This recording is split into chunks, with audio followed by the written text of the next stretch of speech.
Hello guys, আসসালামু আলাইকুম। আপনারা সবাই কেমন আছেন? আলহামদুলিল্লাহ আমরা অনেক ভালো আছি। তো আমি আজকে রান্না করব হচ্ছে কি ছোলার ডাল দিয়ে মুরগির মাংস।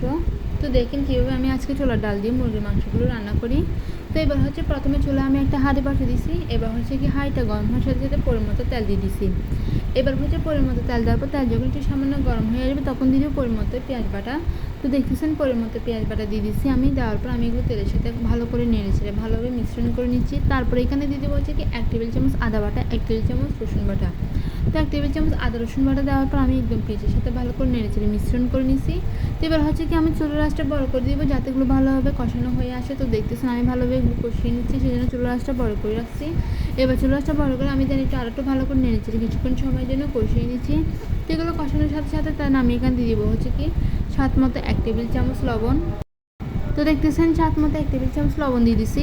এবার লবণ দেওয়ার পর আমি সবগুলো মশলা দিয়ে দিব। তো আমি বলতেছি এখানে আমি কী মশলা দিচ্ছি। তো আমি এখানে মশলা দিচ্ছি বলতে 1 টেবিল চামচ হলুদের গুঁড়ো দিয়ে দিচ্ছি। তারপর দিয়ে দিব 2 টেবিল চামচ মরিচের গুঁড়ো, 1 টেবিল চামচ ধনিয়ার গুঁড়ো, 1 টেবিল চামচ জিরার গুঁড়ো। তো দেখতেছেন আমি এখানে বলতে বলতে সবগুলো মশলা দিয়ে দিচ্ছি। এবার দেখতেছেন সবগুলো মশলা দেওয়ার পর আমি এগুলো হচ্ছে পেঁয়াজের বাটার সাথে একদম ভালো করে নেড়ে ছেড়ে ভালোভাবে কিছুক্ষণ সময়ের জন্য কষিয়ে নিব। আর হ্যাঁ, মশলাগুলো যাতে পুড়ে যায় সেজন্য আমি এখানে সামান্য পরিমাণ পানি দিয়ে দিব। তো সামান্য পরিমাণ পানি দিয়ে হচ্ছে আমি ভালোভাবে মশলাগুলো কিছুক্ষণ সময়ের জন্য কষিয়ে নিচ্ছি। তো দেখতেছেন যাতে মশলাটা চলে যায়। তো আপনারা হচ্ছে যে কি আমার পুরো ভিডিও দেখবেন, দেখে কিন্তু কমেন্ট করে জানাবেন যে আমার রান্নাটা কেমন হয়েছে। আর কার এরকম চুলার ডাল দিয়ে মুরগি মাংস রান্না খেতে ভালো লাগে তারা কিন্তু অবশ্যই কমেন্ট করে জানাবেন।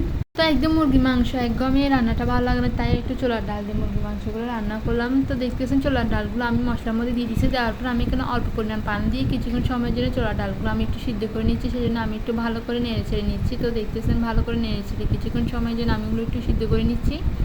তারপর হচ্ছে যে কি আমি মুরগি মাংসগুলো দিয়ে দিব সবগুলা।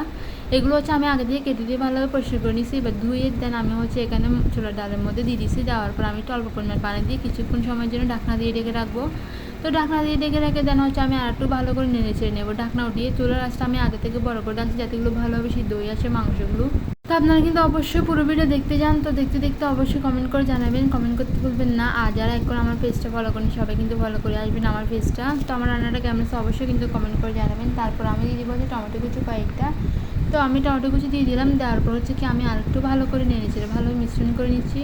তো আরও কিছুক্ষণ সময়ের জন্য আমি চুলার মধ্যে মাংস আর চুলার ডালগুলো রেখে দিব যাতে এগুলো ভালোভাবে সিদ্ধ হয়ে আসে, সেই জন্য আমি আর কিছুক্ষণ ঢেকে রাখবো। এবার ঢেকে রেখে দেন হচ্ছে আমি আর একটু ভালো করে নেড়ে ছেড়ে নিয়েছি। তারপর আমি ঢাকনা উঠিয়ে আর একটু ভালো করে নেড়ে ছেড়ে নেবো। তো দেখতেছেন প্রায় অলরেডি আমার রান্নাটা কমপ্লিটের দিকে চলে আসতেছে।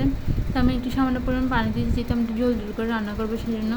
আর কিছুক্ষণের জন্য আমি রেখে দিব। রান্নাটা রেখে দেওয়ার পর দেন আমার রান্নাটা কমপ্লিট হয়ে আসবে। তো দেখেন পুরো ভিডিওটা দেখতেই থাকেন এবং কমেন্ট করবেন অবশ্যই যে আমার রান্নাটা কেমন হয়েছে আর কার কার লোভ লাগতেছে খেতে, তারা কিন্তু অবশ্যই বাসায় রান্না করে খাবেন।